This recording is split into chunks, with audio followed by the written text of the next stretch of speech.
Buenas noches a todos y a todas. Hoy, en esta que es la séptima conversación, vamos a construir un puente entre una primera parte y la segunda. En la primera parte vamos a tomar algo de los avatares de esta semana respecto de los niños, la escuela, los padres y ese orden de cosas. Y en un segundo momento, bueno, respecto a este primer momento, ir acercando una lectura y en la que yo también tomo los comentarios que he recibido de ustedes durante la semana. Entonces, vamos a dar una vuelta por ahí, acompañando con una lectura, y en la segunda parte, un puente hacia de qué psicoanálisis estamos hablando. Bien, así que un puente.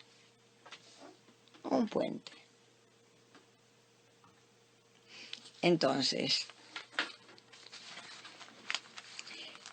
distintos avatares de este en casa cada semana, indudablemente, y también por suerte, porque no son idénticas las semanas, ¿no? Distintos avatares, pongamos en consideración en esta primera parte de nuestro encuentro la situación singular de las casas con padres, madres, niños en edad escolar, todas las escolaridades, desde jardín, primaria, secundaria. Y como por un lado los analistas se comunican transmitiendo su experiencia de lo que está ocurriendo en este momento, los analizantes, los niños analizantes, los grandes analizantes, muchos de los niños están muy agradados con esta situación de estar en casa. Muchos hacen mención a que nunca tuvieron la oportunidad de disponer de tanto tiempo de sus padres, de uno, del padre, o de la madre, o de los padres y madres juntos, pues son padres que trabajan. Y de esto hablan en sus análisis. Además, para muchos, algunos, no todos, está el gran encanto de liberarlos de la escuela. Esto, bueno, la verdad, la pandemia ha sido impresionante en este sentido. Es importante interrogar, más allá de los movimientos que se van a ir produciendo, el paseo por la exterioridad y demás, me parece que es interesante que interroguemos algunos puntos, consideremos qué es salir, qué es adentro, qué es afuera. La primera cosa para interrogar es, ¿la casa es adentro? ¿La calle es afuera? No. Esto no es necesariamente así para el ser hablante. No. Será en otros órdenes, pero en otros órdenes la casa es la casa y la calle es la calle. Pero si entramos otra lectura, decimos, no necesariamente la casa es una adentro y la calle una afuera. Ubicamos una singularidad en lo que es cada uno de los lugares y cómo habita cada uno los lugares en estos momentos. Se han producido muchas operaciones entre los colegios y las familias. Los colegios tienen bastante para revisar, están improvisando sobre la marcha, respondiendo muy bien en muchas cuestiones, pero también tienen, me parece que en la misma marcha, tienen que revisar lo que delegan en las familias, cómo lo delegan. También podemos interrogar si cuán acompañado de lo humano viene la delegación de tareas. Hay escuelas que tienen una transmisión o tareas mucho más comprometidas respecto a la informática, otra no. Esto es un momento para la creación también. No olvidemos que la escuela es la primera exterioridad para cada niño respecto de los que tienen la suerte de acceder a la escolaridad, ¿no? Es la primera exterioridad respecto de la familia, la primera salida al mundo. Este primer paso es la escuela. Entonces, en este momento, temporalmente, mientras estemos con este problema, este tránsito a lo exterior, que es otro lugar, los maestros, los profesores, los amigos, este tránsito está en suspenso. Se ha producido una suspensión, de otro modo ya la nombramos en otro momento, y vamos a ver los efectos. Ese supuesto exterior está adentro de lo familiar, y son los padres los que tienen, depende de las edades, y depende de las singularidades de los chicos, que son dos cosas distintas. Los padres son los que tienen que acompañar de algún modo. Obviamente que hay muchas cosas que pueden pasar. Lo interesante es que estos dos órdenes, que es la escuela y la familia, es interesante que no se superpongan, que haya espacio, es recoger las cartas, recoger el pedido, acompañar en la medida que los chicos lo necesiten, pero considerando que es interesante que no haya una superposición, que no se pierda, ¿no? Se comprobará cada uno y vez a vez. Esto pone muy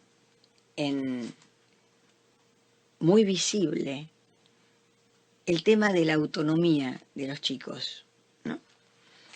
Que es un tema para ver uno por uno.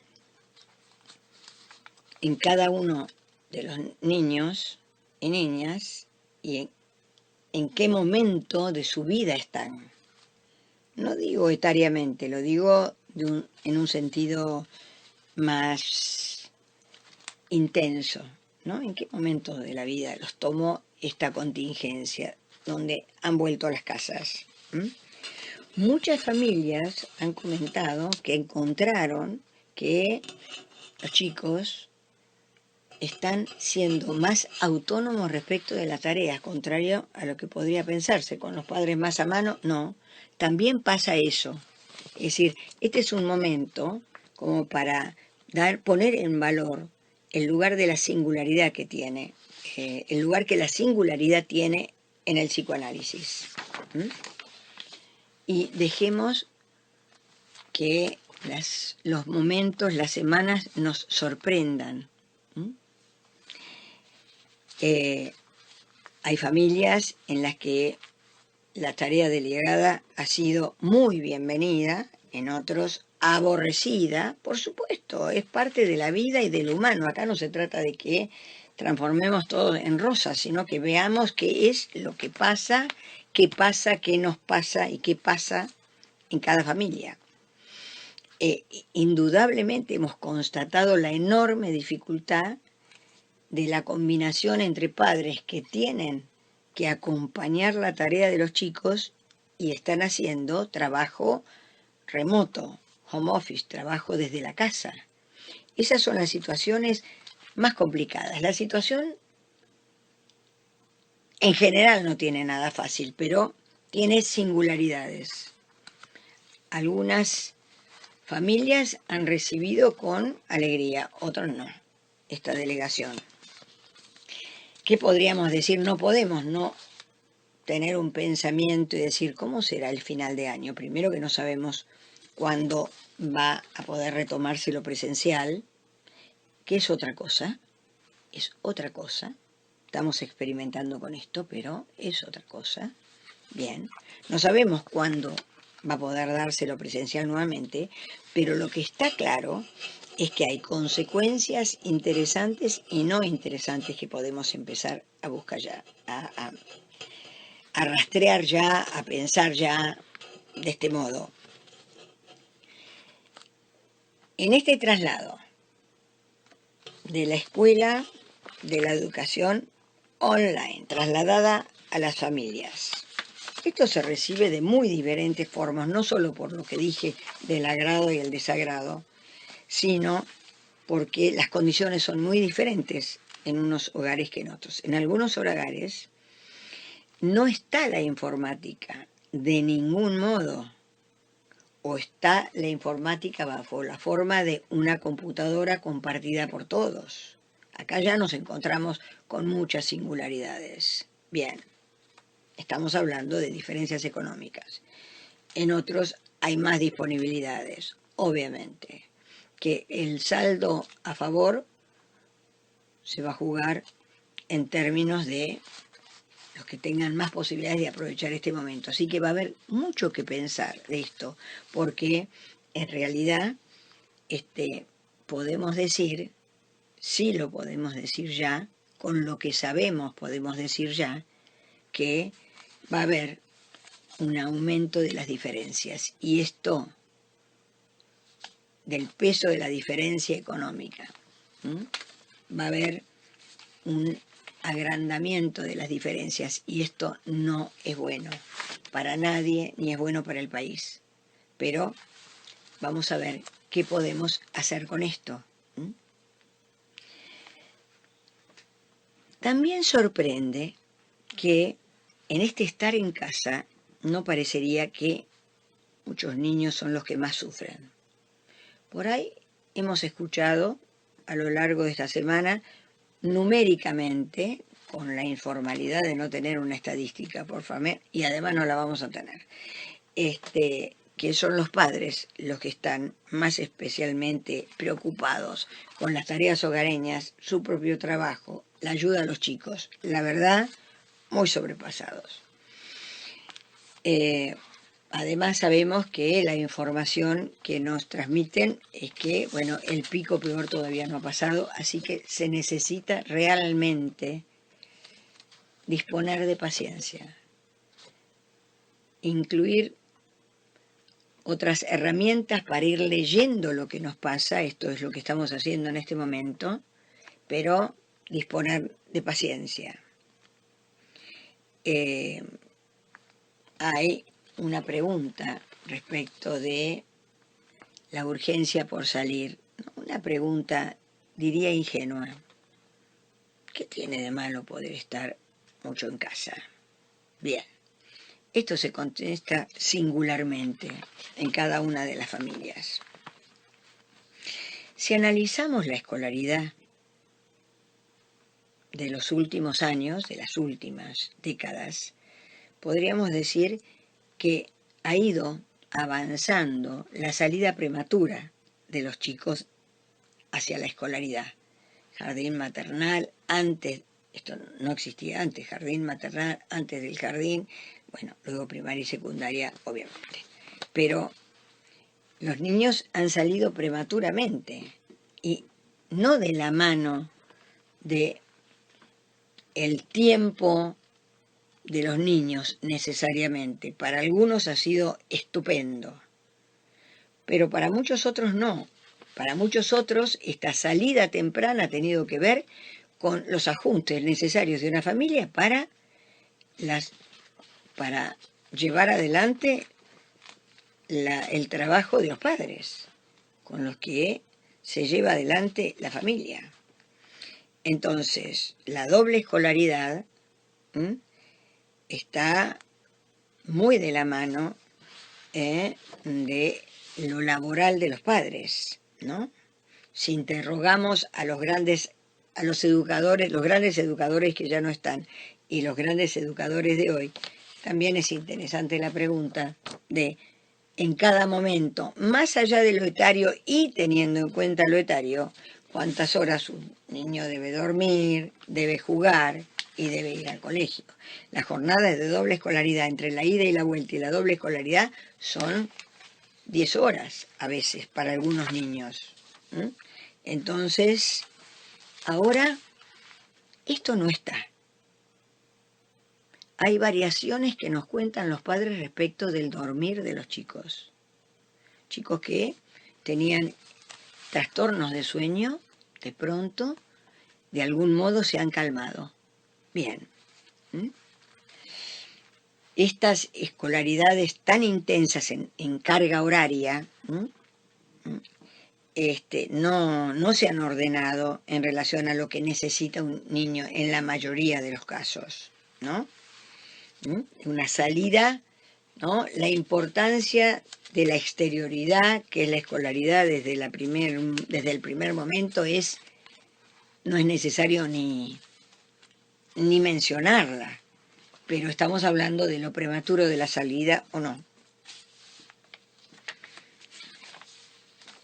Ese tiempo singular tiene que ver con cada chico y sabemos que las diferencias económicas hacen que a veces se puede atender esa maravillosa singularidad y a veces no se puede.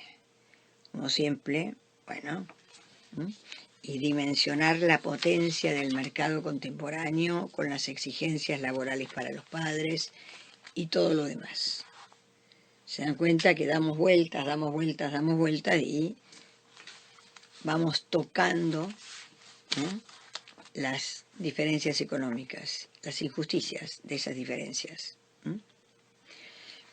Hoy nos encontramos con niños que van a empezar a salir a la calle o empezarán a salir a la calle de un determinado modo, encontrarán una calle distinta, sí, esta es otra, gente con mascarillas que no son disfrazados, que gente que se está cuidando, que entra de otro modo el reconocimiento del rostro. Esto ha tenido mucho lugar en el psicoanálisis, en la psicología y en la educación, ¿no?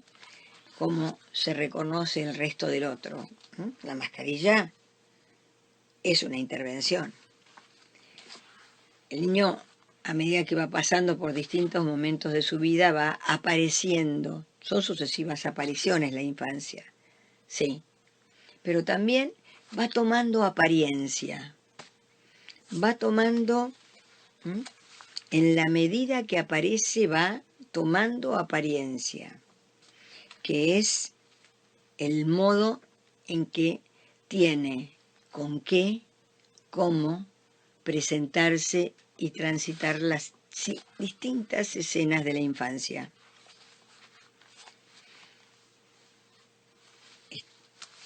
Estar en la casa al niño no le impide tomar apariencia y seguir dando sus pasos respecto del momento de la vida en la que está. No es un inconveniente. No. Estar con sus hermanos, con el juego, con alguien que los cuide, sus padres o alguien, o los abuelos, los tíos o los vecinos. Están pasando cosas muy comunitarias respecto de este momento. Si nosotros recordamos los grandes pedagogos de principios del siglo XX, han sido pedagogos que llegaron de Europa de la mano de la política de cada momento.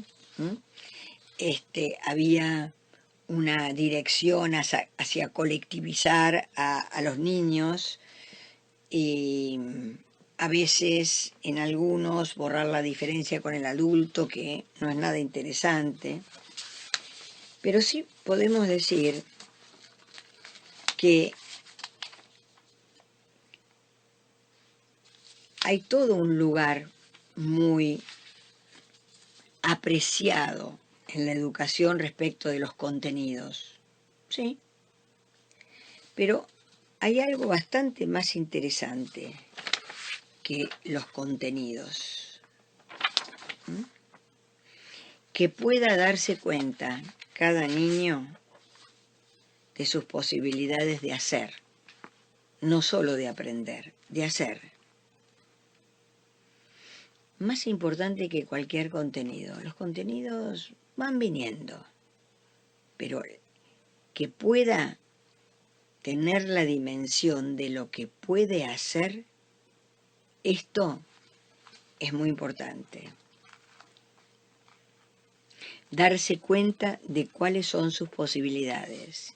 Es decir, que la escolaridad sea también uno de los lugares en los que se localizan los recursos de cada uno. Esto es propio de un análisis siempre, la localización de los recursos, pero también en el ámbito de la escuela de otro modo, que en ese hacer pues, se pueda verificar esto, ¿no? ¿Cuáles son los recursos? Los niños hacen movimientos, los movimientos del cuerpo, saltar, correr, jugar, estar sentado en una silla, no estar sentado en una silla, bueno, todo eso. Por momentos es importante recordar todo esto porque todo esto es muy interesante para el niño. A veces está un poquito mal visto en la actualidad el movimiento de algunos chicos que les cuesta quedarse sentados. Bueno, pero ahí también interviene lo interesante de la singularidad del manejo en las aulas, donde puede atenderse de algún modo, en la medida de lo posible y en la medida de las distintas orientaciones que tienen los colegios, poder hacer lugar a esas inquietudes que no son otra cosa que otra relación al movimiento a veces. A veces es otra cosa, ¿no? Pero a veces esto está muy mal visto. La infancia transcurre, en ese transcurrir se acompaña al niño, por esto que llamé las sucesivas apariciones. También nos encontramos en un momento como este, a los niñitos autistas o niñas, donde estaban haciendo sus trabajos en instituciones y ahora vuelven a la casa. En un medio apareció un comentario, bueno, los niños autistas tienen que salir a la calle. Me llamó la atención. En realidad, esto invita a pensar la calle, un exterior, precisamente, cuál es el estatuto del exterior para los niños autistas. El exterior es perturbador, no tienen una relación a la exterioridad. Por más que salgan a la calle, muchos de ellos no van a salir, porque de algún modo el autismo es un nombre de un encierro singular. Entonces, también, ¿por qué estamos hablando de esto? Estamos hablando de esto porque en el psicoanálisis que me interesa, la dirección es hacer caer las categorías. Hacer caer las categorías con las que clasificamos, ordenamos, mandamos todos los niños para allá, todos los niños para allá, todos los niños para allá. Bueno, a ver si nos tranquilizamos un poco y hacemos entrar un orden de singularidad. Hay muchas medidas para tomar, se están tomando, los asesores hablan, y entonces está qué se hace con los niños, o qué se hace con los adultos mayores que decíamos la semana pasada, hay planificaciones. Es muy importante la medida, es muy importante que la medida en la que tomamos las medidas sea también nuestra propia medida. Es decir, que aunque se abra la puerta, porque la disposición, que cada una de las familias pueda dar lugar a si está para hacer eso o no. Está la posibilidad. Van a ir avanzando las posibilidades. Sí, pero a mí me parece que lo más importante es que cada familia reserve la entrada de lo singular. Bueno, está mi hijo tal, mi hija tal, para hacer eso, o está para otra cosa y no está aún para eso.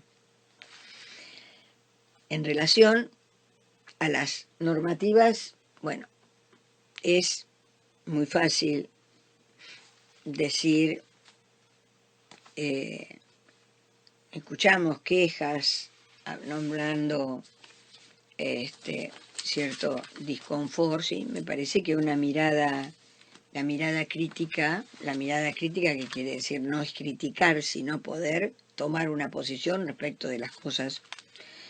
Pero me parece que este es un momento que es tan del orden de la comunidad, que es nuestra responsabilidad como pueblo no presionar. Es necesario que los especialistas planteen los tiempos ordenados en función de una política respecto de la salud. Pero me parece que es una responsabilidad como ciudadanos no presionar. Sí, decir lo que pensamos, estamos de acuerdo o no estamos de acuerdo, por supuesto, estamos en democracia, pero no presionar. No presionar. Dejar que pasemos por los tiempos que debemos pasar. Hay países que sufrieron ferozmente y se está muriendo mucha gente por no haberse cuidado a tiempo. Conservar la posibilidad de elegir. La tenemos. No de elegir incumplir, de elegir no tomar la posibilidad si no estamos para eso.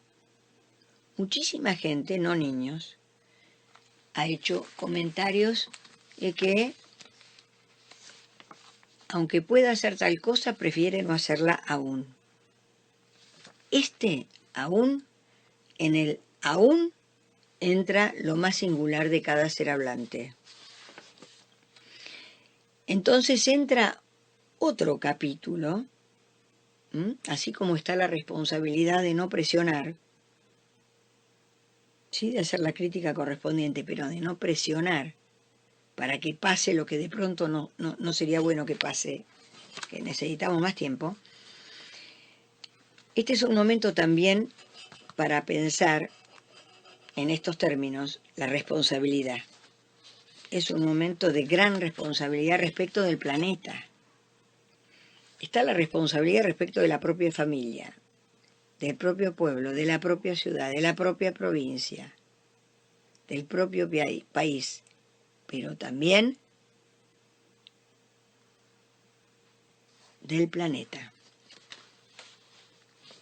Y este es un tema muy importante para hablar con los chicos, que tienen algunas cuestiones en relación al cuidado del planeta mucho más claras que sus padres, porque han recibido una mejor formación muy tempranamente.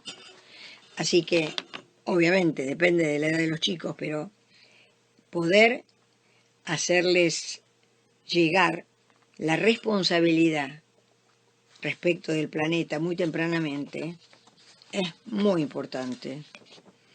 Que también pueda tener el lugar el niño de decidir salir o no salir. Este es un momento de la pandemia que nos acosa a todos, pero no estamos todos en las mismas condiciones. Es cuando más crudamente se ponen en juego las diferencias económicas, más crudamente. Esto es muy feroz. Aquellos que están hacinados,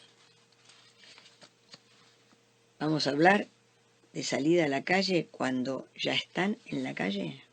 Esto es doloroso. No se trata de sacarlos a la calle, sino que ya están en la calle.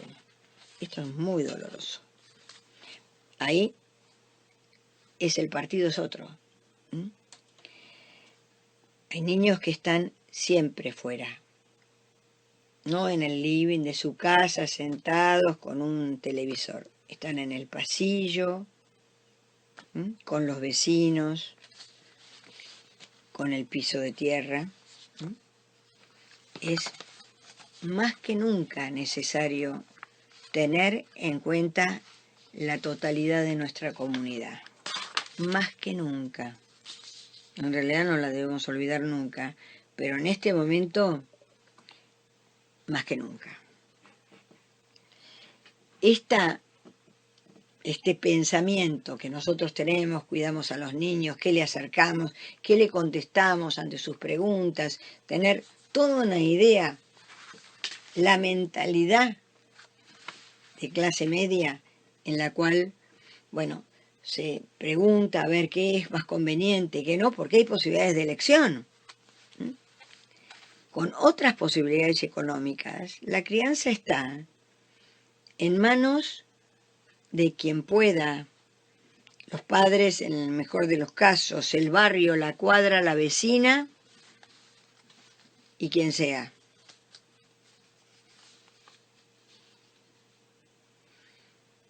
Niños que de pronto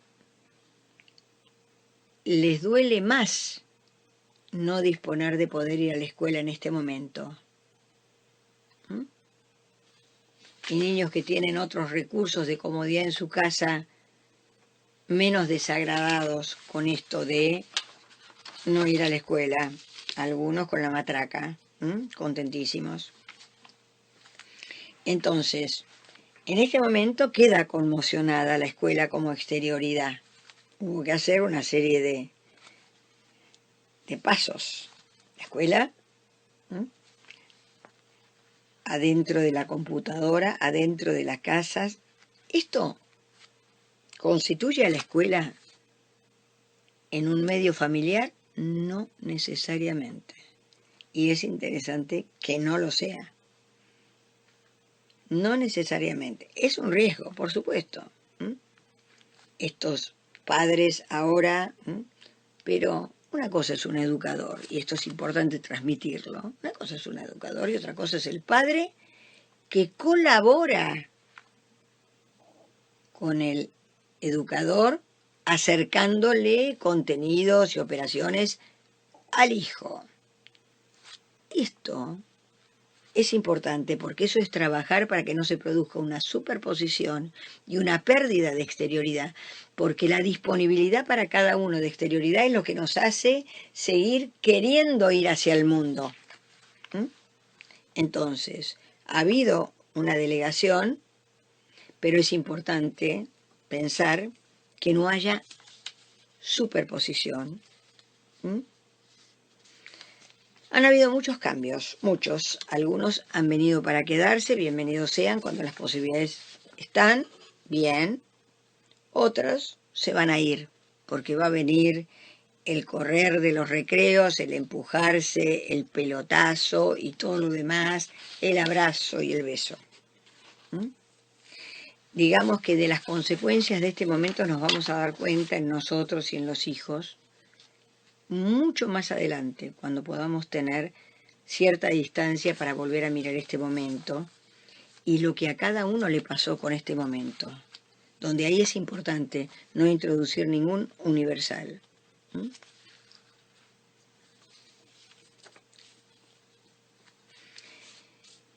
Hablando de las categorías, y tanto que la semana pasada hablamos le decíamos no a la categoría de 70 años, podemos decir, bueno, hay una categoría, niños, no, hay niños, no hacer de los niños una categoría, no.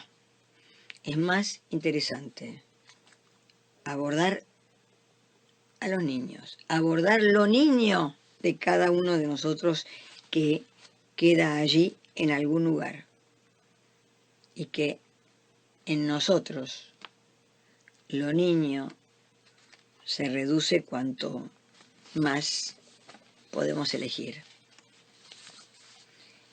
Plantearnos categorías es hacer metafísica y estamos hablando de un psicoanálisis que no se dirige a hacer metafísica, que no habla de el ser del ente.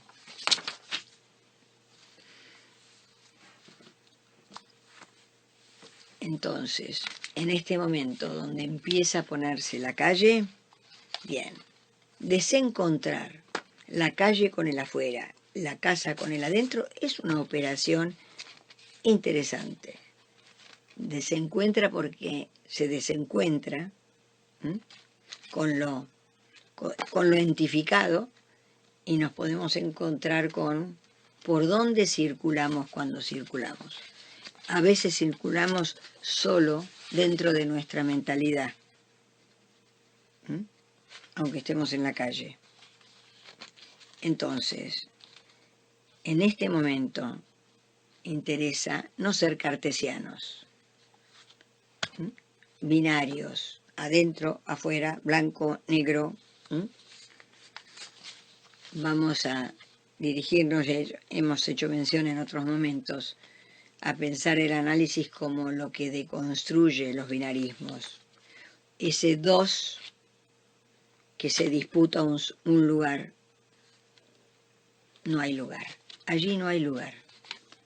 Allí hay reyerta. Ahí hay este extremo, ¿m?,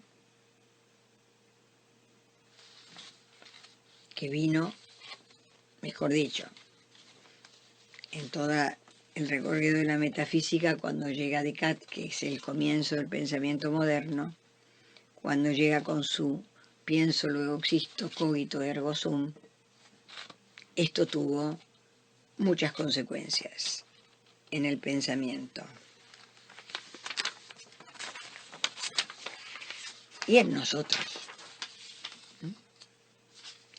Entonces,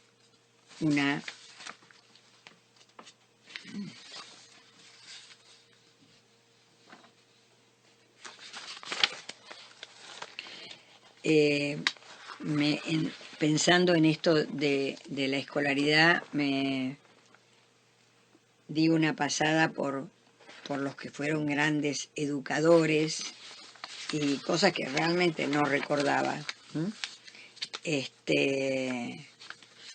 Muy interesante leer, por ejemplo, lo que es la biografía de Montessori, ¿no? Montessori nació en 1870, primero fue ingeniera, entró a estudiar ingeniería a los 14 años, después bióloga, después médica, fue la primera médica italiana a principios de siglo, en la Universidad de Roma, ¿no? Estudió después antropología, hizo un doctorado en filosofía. Una mujer excepcional, una mujer que asistió a 2 congresos, yo no recordaba esto, un congreso en Berlín en 1896 y otro en Londres en 1900, donde se habló de las mujeres y los niños, y donde ella se ocupaba como tema, enfatizando las repercusiones que las condiciones de vida tienen sobre la sociedad, especialmente ella dedicada a los niños y a las mujeres.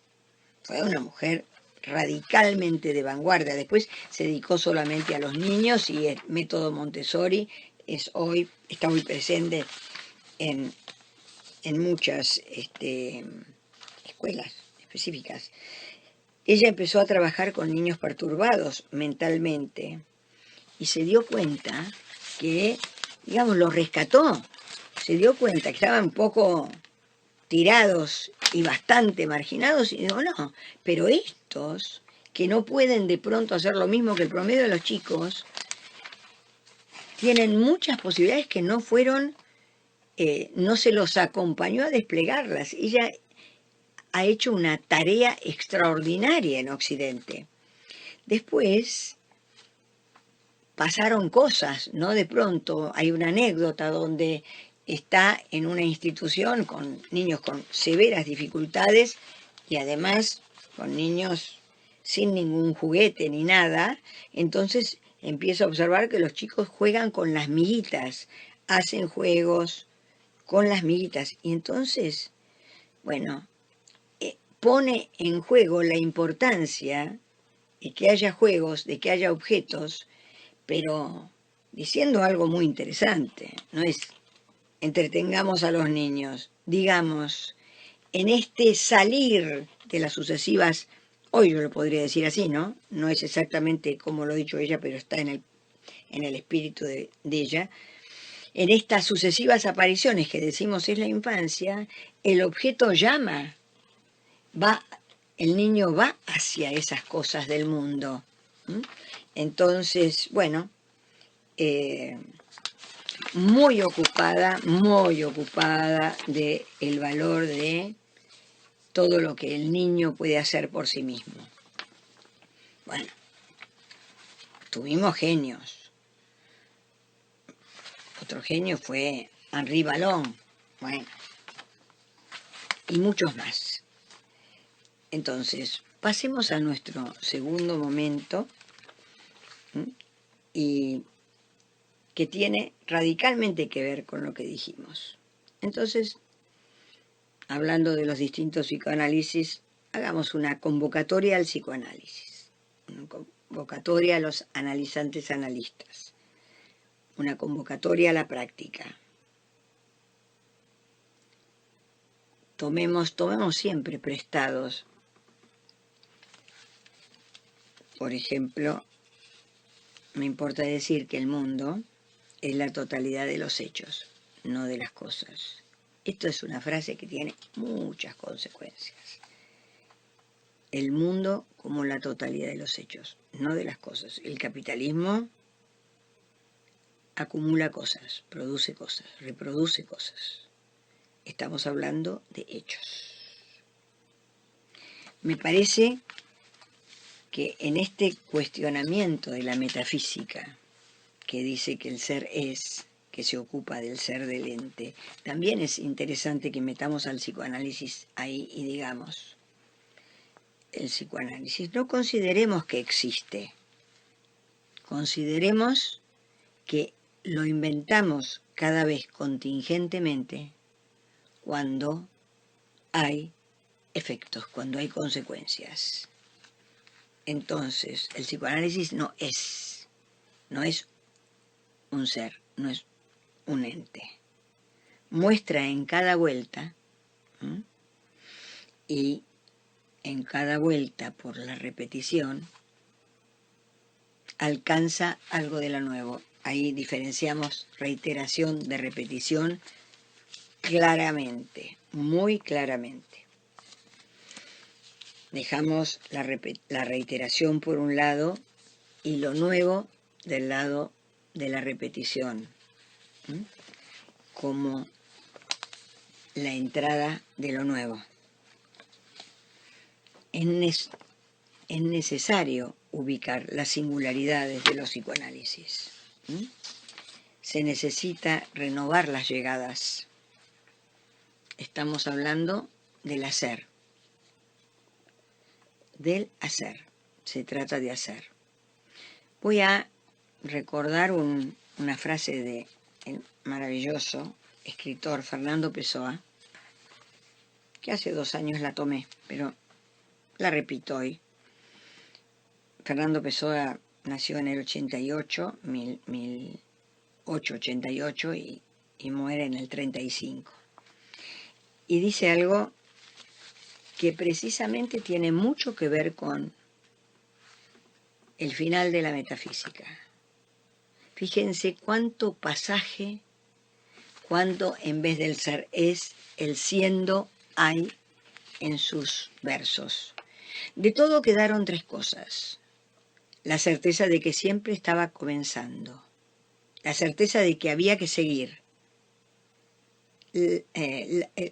La certeza de que sería interrumpido antes de terminar.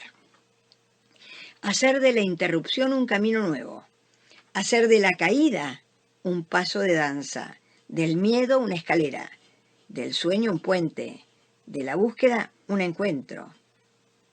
Esta es la cita. Pero agreguémosle a esta cita, la intervenimos. Entonces, la intervenimos y decir, hacer hacia, para poder estar llamados desde el futuro. en este doble movimiento, ir hacia y llamados desde el futuro. Bien. Intervenimos la cita, le agregamos movimiento. Y otra cita de Lacan que nos compete.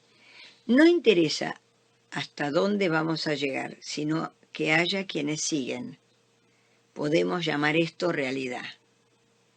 Esta frase es muy importante. Que haya el que sigue. Quiere decir que hubo transmisión, que se recogió el guante y se siguió. Se siguió no reiterando, sino hacia lo nuevo, que no es la misma vuelta, sino que es otra vuelta. Y a eso llama realidad. A mí me parece maravillosa. Es decir, invita a la no reiteración, a animarse a soltar la voz, a correr la mirada de los otros y a soltar la voz. Entonces, la dirección en la que estamos hablando es hacia el hacer, no hacia el desciframiento. El mundo es la totalidad de los hechos, no de las cosas. Se compone y descompone de hechos, sí, bien, ahí. Hacia la realización, hacia el hacer, le hace lo contrario a la mirada. ¿Sí? ¿Por qué? Porque hay muchas cosas que podemos decir de la mirada. Hoy, la mirada impide el hacer, detiene al ser hablante, impide el habla. Freud hizo una operación muy específica con la mirada cuando inventó el diván. Entonces, no lo dijo así, pero nos permite decir hoy que, bueno, la mirada lleva a la impostura. La mirada del otro lleva a la impostura. Sí, se da entrada a la mirada del otro y sí, el hablante se acomoda o acomoda la apariencia a lo que supone en la mirada del otro. Por eso, bien, lleva a la impostura. Hablamos entonces del corrimiento de las miradas del otro. En alguna medida, cuando nos preguntamos qué podemos decir de la clínica, sigue siendo, en parte, la captación de las miradas. Es más interesante pensar la clínica como las consecuencias de lo dicho. Las consecuencias de lo dicho.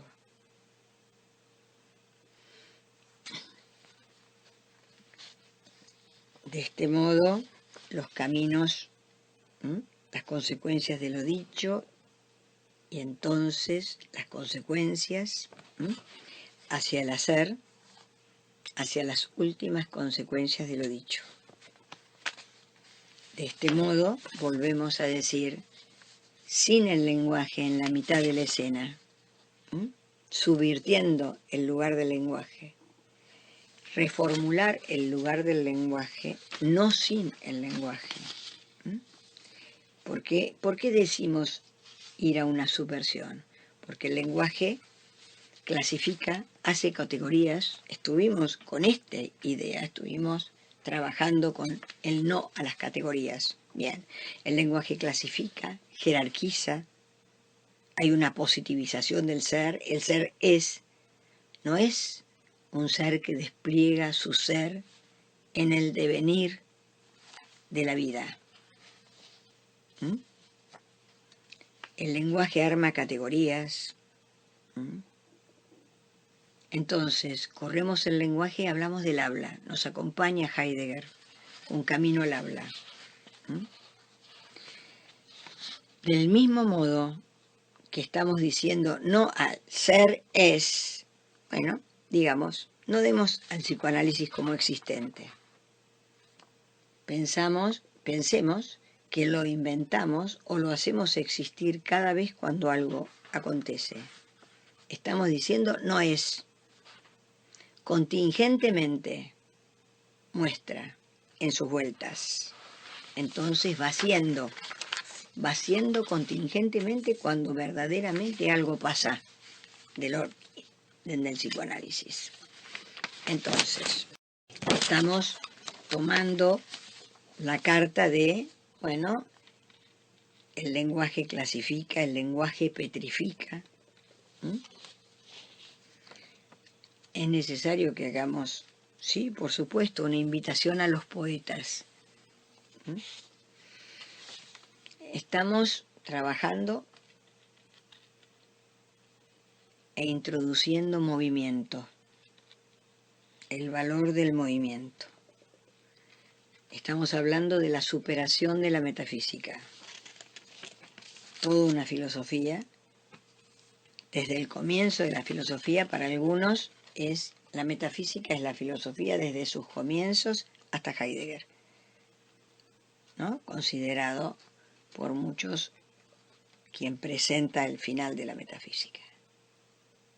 Para Deleuze hace una pequeña diferencia, que en otro momento la veremos, donde no pone a toda la filosofía nombrada como metafísica, sino que rescata a los estoicos y a los cínicos. No nos olvidemos que los estoicos son los que hablaron del vacío, dentro de los incorporales estoicos. Entonces,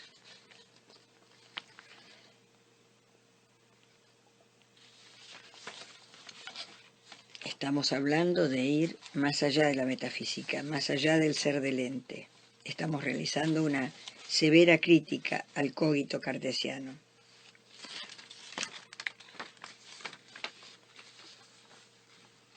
Que las personas puedan contar con el final de la metafísica, con el fin de la metáfora, es decir, con el fin de las palabras que no tienen consecuencias. Para ahí vamos. No se trata tampoco del fin de la poética, sino de dirigirnos a un hablar, a un decir que es performativo, es decir, un decir que hace lo que dice, en ese camino. Contar con el movimiento de la lengua que plantea Heidegger, el movimiento de entrada y la retirada como movimiento, la retirada de la metafísica, la retirada del estático ser del ente. La lengua aparece cuando se retira lo categorial, cuando se retira la clasificación, cuando se retiran las superioridades e inferioridades. Les propongo dar algunas vueltas por un texto a donde lleguemos de Heidegger que se llama La superación de la metafísica. Es uno de sus escritos. Está en Conferencias y Textos, se llama el libro, hay más de una edición, se puede bajar. Bueno, la informática nos acerca el mundo sin papel. Bueno, entonces los invito a leer ese texto. Es un texto muy importante. Ahí plantea, bueno, que la metafísica pasó. Uy, ahora me parece que quedan muy pocos minutos para la hora, ¿no? Pero no me di cuenta. Pero bueno, entonces hagamos una cosa. Leamos La superación de la metafísica de Martin Heidegger y lo vamos a ir cruzando. Los que puedan lo leen y si no, lo vamos a ir trabajando aquí